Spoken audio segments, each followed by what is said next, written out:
예, 이번에는 2022 카타르 월드컵 현장으로 가보겠습니다. 우리 한국팀 오늘 가나를 상대로 운명의 2차전 치르죠. 우리 시간으로 밤 10시부터. 첫 경기 때보다 좀 더 떨리는 것 같아요. 왜냐하면 우리 입장에서도 가나 입장에서도 오늘 경기가 16강으로 가느냐 마느냐를 좌우할 아주 중요한 경기이기 때문인데요. 반드시 이겨야 한다는 각오와 함께 치열한 한판 승부가 예상됩니다. 자, 카타르 현지에서는 어떻게 보고 있을까요? 축구 전문가 한준희 해설위원 지금부터 직접 연결해보죠. 한준희 위원님 안녕하세요.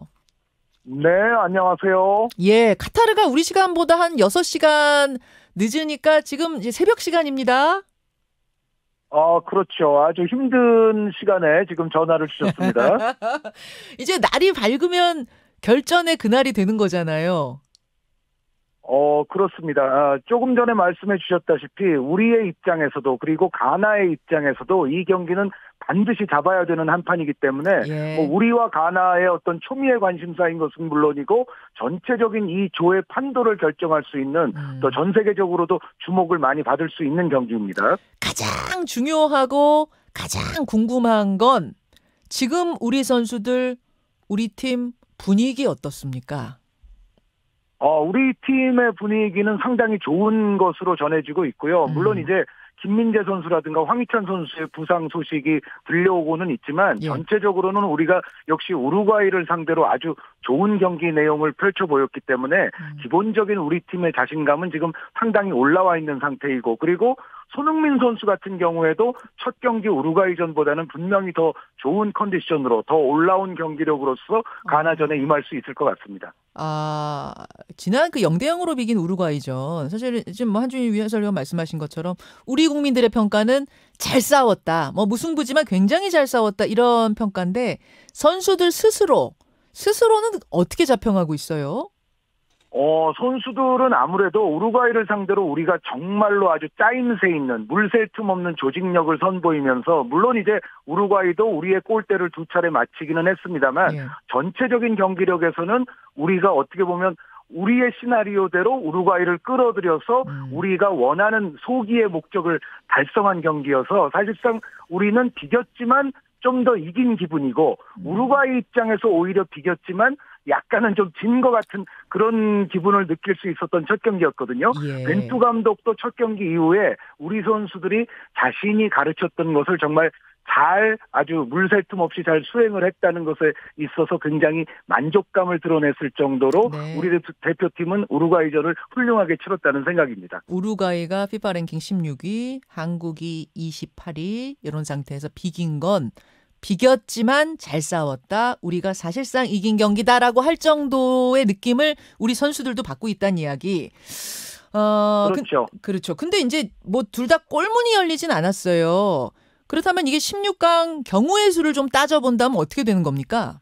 우리가 일단 1차전을 비겼기 때문에 가나를 우리가 꺾는다 손치더라도 2차전에서 우리의 16강 진출이 확정되기는 좀 어려울 것 같습니다. 결국 이제 3차전까지 넘어가면서 경우의 수라는 것은 발생을 하게 돼 있는데 그래도 우리가 강호 우루과이와 비겼고 만약에 가나를 꺾게 된다면 3차전은 아마 우리가 상당히 유리한 입지를 가지고서 경우의 수에 돌입하지 않을까라는 생각이거든요. 그래서 더더욱 우리는 가나를 꺾어야만 하는 입장입니다. 그렇죠. 반드시 이겨야 되는. 한준희 해설위원 개인적으로 이건 개인적인 겁니다만 한 요 정도로 이겨줬으면 좋겠다 하는 그래야 좀 안정적이다 하는 그런 득실차 있을까요?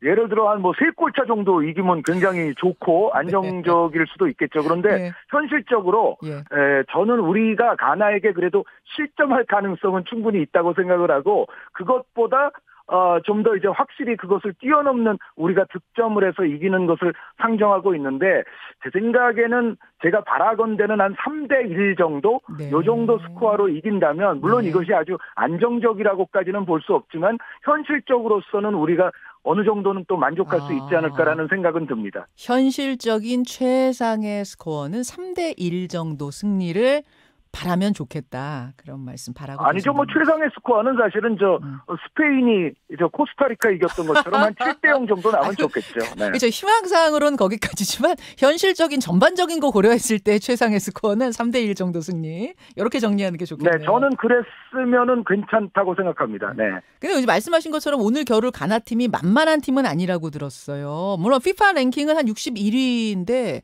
그러니까 랭킹만으로 봐서는 우리보다 한참 아래인데 지금 상당히 잘하는 선수들이 많이 투입된 상태라면서요. 그렇습니다. 다만 그래도 우리가 가나에 비해서 좀 유리한 것은 역시 우루과이전을 우리가 비겼다는 점이 있고 가나는 상대적으로 포르투갈전을 패했거든요. 그러니까 어떻게 보면 이 경기는 가나 입장에서 조금 더 성급하게 달려들 수 있는 경기입니다. 따라서 우리는 가나가 좀 성급하게 공격으로 나서게 될 때 가나의 수비적인 무질서함을 활용해서 역이용해서 우리가 득점을 성공시킬 수만 있다면 우리가 조금 더 유리한 시나리오대로 경기를 엮어갈 수가 있을 것입니다. 벤투 감독의 전략도 그런 쪽으로 집중이 될까요? 물론 지금 전략 노출된 건 아닙니다만 어떻게 예상하세요? 벤투 감독이 우루과이전에서 가장 칭찬받을 수 있는 부분은 지금까지의 어떤 완고함으로부터 상당히 벗어나서 우루과이전은 사실 벤투 감독이 달라졌어요라는 것을 증명할 정도로 벤투 감독의 어떤 융통성을 보여줬던 경기거든요. 그러니까 이전에 이제 아시아 지역 예선 같은 경우는 벤투 감독이 짧은 패스에 의한 공격 전개를 좀 많이 선호를 했다면 우루과이전 같은 경우는 굉장히 단단한 수비 조직을 구축하고서 볼을 끊어냈을 경우에는 어떻게 보면 좀 다이렉트한 패스 등을 통해서 조금 더 직선적인 빌드업을 많이 가미하는 모습이 있었습니다. 그래서 이러한 부분들이 가나전에서도 잘 작동하기만 한다면 제가 봤을 때는 충분히 가나의 수비 뒷공간을 우리가 흔들어 볼 수 있지 않을까라는 기대를 걸고 있습니다. 예, 자신감은 분명히 올라갔고 우루과이전의 조직력 봤을 때도 기대할 만은 한데 근데 문제는 지금 부상당한 선수들이 좀 있다는 거예요. 우선 괴물 수비수 김민재 선수 출전 아직 확정되지 않았죠? 네, 벤투 감독의 기자회견에서도 나왔듯이 황희찬 선수는 좀 어렵다. 그러나 김민재 선수는 아직은 미확정이다. 경기 당일에 김민재 선수의 상태를 보겠다. 뭐 이런 얘기였는데 제가 개인적인 좀 예상을 하자면 김민재 선수는 웬만하면 출전할 확률이 저는 높다고 봅니다. 물론 황희찬 선수가 여전히 햄스트링 때문에 어렵다는 것은 우리에겐 좀 아쉬운 대목이기는 합니다만 저의 예상은 김민재 선수가 그래도 나올 수 있을 것이다라는 쪽이 저의 예상입니다. 아니 김민재 선수가 그 우루과이전에서 부상을 당한 다음에 경기 후에 종아리가 심하게 올라와서 좀 지켜봐야겠다고 스스로 얘기를 할 정도였어요. 그리고 나서 훈련 이틀 연속 불참했기 때문에 이거 쉽지 않은 거 아니야라는 걱정들도 하는데 현장에서 느끼시기엔 나올 것 같습니까? 김민재 선수가 사실 팀 훈련을 못했다 하더라도 김민재 선수의 기량이라면은 사실 몸 상태가 괜찮다면 한 이틀 정도 훈련을 안 한 것은 저는 그렇게 큰 문제가 되지는 않는다는 생각이거든요. 어쨌든 저의 예상은 김민재 선수는 웬만하면 나올 것이다라는 것이 저의 예상인데 나중에 한번 저의 예상이 맞는지 안 맞는지 한번 보시죠. 네. 그 공격의 핵 손흥민 선수 같은 경우는 지금 상황이 어떤가? 사실은 마스크 쓰고 우루과이전 뛰는 모습 보면서 보기만 하는데도 안타깝고 답답하고 좀 그랬거든요. 근데 그걸 쓰고 뛰는 본인은 어떨까 싶던데 지금 손흥민 선수 컨디션 어떻다 그래요? 일단 안면 부상은 이제 마스크를 쓰고라도 경기를 하는 데 있어서의 큰 지장은 받지는 않는 것 같습니다만 이제 문제는 우루과이전에서 사실 우리가 기대하던 어떤 100%의 손흥민 선수의 공격력은 아니었지 않습니까? 그렇죠. 제가 느끼기에는 아마 이런 원인이 있을 거예요. 그러니까 손흥민 선수가 월드컵 들어오기 직전에 토트넘에서 몇 경기를 좀 쉬었잖아요. 안면 부상 때문에. 그래서 어떻게 보면 손흥민 선수의 이른바 경기 체력이라든가 경기 감각이 우루과이전에서는 100%에 달하지 않았을 거라는 예상입니다. 하지만 우루과이전을 뛰었기 때문에 이제 가나전은 제가 봤을 때는 손흥민 선수가 조금 더 올라온 경기력, 조금 더 정상에 가까워진 경기 감각으로서 경기에 임할 수 있다는 생각이고, 다만 이제 마스크를 쓰게 되면 역시 약간의 그 불편함이라든가 그렇죠. 집중력에 대한 방해는 조금 받을 수밖에 없는데, 그럼에도 제 생각에는 손흥민 선수가 우루과이전보다는 한결 날카로운 공격력이라든가 슈팅 솜씨를 발휘하지 않을까라고 기대를 걸고 있습니다. 예, 손흥민 컨디션에 문제 없다. 지난 우루과이전에서의 몸풀기는 끝난 상태. 이번엔 더 기대해도 좋단 말씀이시고. 1차전 네, 그렇게 보고 있습니다. 예, 1차전 때 후반에 교체로 투입됐던 이강인 선수 그 폭발적인 속공, 역습 상당히 인상적이었는데 이번엔 어떻게 선발로 뛰겠습니까? 어떻게 내다보고 계세요? 제가 아까 우리 벤투 감독이 달라졌어요라는 표현을 썼듯이 예. 벤투 감독이 이강인 선수를 여태까지는 그렇게 중용하지 않는 모습이 분명히 있었지만 그렇죠. 정말 중요한 우루과이전 첫 경기에서부터 교체 인원을 대량 교체를 하면서 그 가운데 이강인 선수까지도 포함을 시켰거든요. 네. 이거 자체가 저는 벤투 감독이 이번 대회에 임하는 태도가 분명히 여러 가지로 융통성이 발휘되고 있고 좀 달라진 대목이 있다고 생각을 하는데, 벤투 감독이 이제는 이강인 선수가 우리 대표팀에 분명히 기여할 수 있는 부분이 있다는 것을 분명히 인정을 하고 있는 것 같아요. 그래서 이강인 선수는 후반에 분명히 우루과이전처럼 조커로 들어와서 제가 기대컨대는 이번에는 정말 공격의 기점이라든가 공격 포인트라든가 이런 어떤 가시적인 성과까지도 한번 기대해 볼 수 있지 않나라고 생각을 하고 있습니다. 역시 뭐 선발은 아니지만 후반에 특급 조커로 투입될 가능성 높게 보신다는 말씀, 한준희 해설위원과 함께하고 있습니다. 심판이요. 이번에 누군가 봤더니 앤서니 테일러라는 심판인데 EPL에서 뛰고 있는 손흥민한테 2019년에 레드카드 줬던 그 심판이잖아요. 그렇죠. 네, 손흥민 선수와는 좀 그 악연도 있고, 사실 이 앤서니 테일러 주심은 잉글랜드 프리미어리그를 자주 보는 팬들에게는 아주 악명이 높은 심판입니다. 올 시즌 같은 경우에도 일부 클럽의 팬들은 이 심판을 뭐 비난을 넘어서 정말 기피하는 수준으로 이 심판이 뭔가 판정을 이상하게 해서 우리가 손해를 봤다라고 느끼는 또 국내의 축구 매니아 분들도 굉장히 많거든요. 그래서 사실 앤서니 테일러가 이 경기의 주심으로 선임이 됐다는 소식이 들려오면서 아마도 이 잉글랜드 프리미어리그 경기에서의 이 심판의 여태까지의 행적을 잘 아시는 팬분들은 대한민국 팬도 그렇고 가나 팬도 그렇고 아니 도대체 왜 이 경기에 앤서니 테일러지? 이런 생각을 아마 하실 수가 있을 것 같은데, 근데 저는 조금 이제 긍정적인 말씀을 드리자면 리그 경기들에서 조금 악명이 높던 심판들도 이렇게 막상 또 메이저 국제 대회에 나오게 되면 여기서는 퍼포먼스가 이제 리그 때보다는 좀 좋아지는 경우들이 꽤 있거든요. 그래서 이 경기는 정말 우리도 그렇고 가나도 그렇고 양팀 모두가 불만이 안 나오게끔 앤서니 테일러 주심이 리그 때보다는 좀 진일보된 그러한 모습을 보여주기를 바라는 마음이 굴뚝 같습니다. 자, 심판 앤서니 테일러 여러분 눈여겨보시고요. 가나 팀에선 이 사람을 주목해라 할 만한 사람을 딱 한 명 꼽는다면 누굽니까?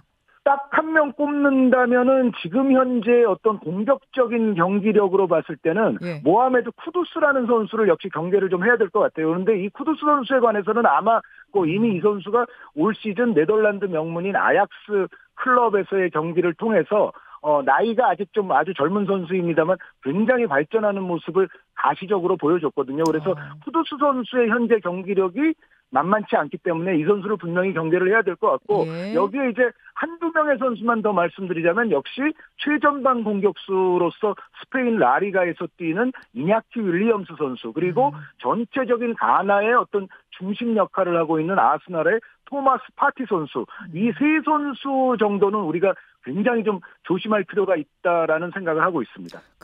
벤투호에 손흥민이 있다면 가나 팀에는 아이유가 있다 이런 제목들도 많이 나오던데 아이유 언급은 안 하시네요. 아이유 선수도 조심을 해야죠. 아이유 선수는 전체 가나의 지금 정신적 지주라고 할 수 있는 선수고요. 이 선수는 사실은 이 아버지가 아베디 펠레라는 80년대 말 90년대 초에 역대 가나 최고의 선수로 칭송받는 그 아버지를 뒀습니다. 그리고 이 선수의 동생도 지금 안드레 아이유 선수를 말씀하시는 건데 네. 조던 아이유 선수도 지금 가나 국가대표팀 공격 자원이거든요. 그래서 아주 뭐 아버지 그리고 아들들이 모두 이제 가나의 영웅들인데 아하. 이 아이유 선수 안드레 아이유 이 형 아이유 선수가 사실은 나이가 조금 많기 때문에 네. 과연 이번 월드컵 본선에서 바로 중용을 할까 약간 궁금하기도 했습니다만은 중용을 하고 또 좋은 활약을 펼쳐 보여줬어요. 그래서 지금 가나가 사실은 이중 국적자들을 많이 데려온 팀이라서 어떻게 보면 아이유 같은 선수가 또 정신적 지주 역할을 잘 해야 되는데 이 선수가 첫 경기에서의 경기력이 괜찮았기 때문에 이 선수도 제가 경계해야 될 선수 목록에 지금이라도 포함을 시키겠습니다. 예. 하지만 개인적으로 딱 한 명을 꼽아라 하면 쿠두스 선수 미드필더 쿠두스를 네. 주목하라 뽑아주셨어요. 한준희 해설위원님, 아까 전에 네. 이제 3대 1이 현실적인 걸 다 감안했을 때에 이제 희망 스코어다 하셨는데, 희망 스코어 말고 인간 문어에 한번 도전한다. 승부 예측 말씀하시는 거죠? 네. 맞춰본다, 승부 예측해본다 하면은 몇 대 몇 예상하세요? 예측은 예. 대한민국 2대 1승. 2대 1승. 제 주변에도 지금 2대 1승 예측하는 분들이 제일 많던데, 뭐 재미로 하는 거니까 저도 한번 예측해 볼게요. 저는 2대 0 한번 걸어보겠습니다. 2대 0. 훨씬 더 좋습니다. 훨씬 더 좋습니다. 훨씬 더 좋습니다. 예, 그럼 저의 2대 0과 한준희 해설위원의 2대 1 어떤 문어가 이길지 누가 문어가 될지는 내일 얘기해 보도록 하죠. 오늘 열심히 응원하겠습니다. 현장에서 잘 지켜주세요. 네, 감사합니다. 고맙습니다. 카타르 현지에서 해설 준비하고 계시는 한준희 해설위원과 함께 현지 분위기 느껴봤어요. 여러분 몇 명 이름 기억하셨죠? 오늘 10시 같이 뜨겁게 응원하면서 보겠습니다. 김현정의 뉴스쇼는 시청자 여러분의 참여를 기다립니다. 구독과 좋아요, 댓글 잊지 않으셨죠? 알림 설정을 해두시면 평일 아침 7시 20분 실시간 라이브도 참여하실 수 있습니다.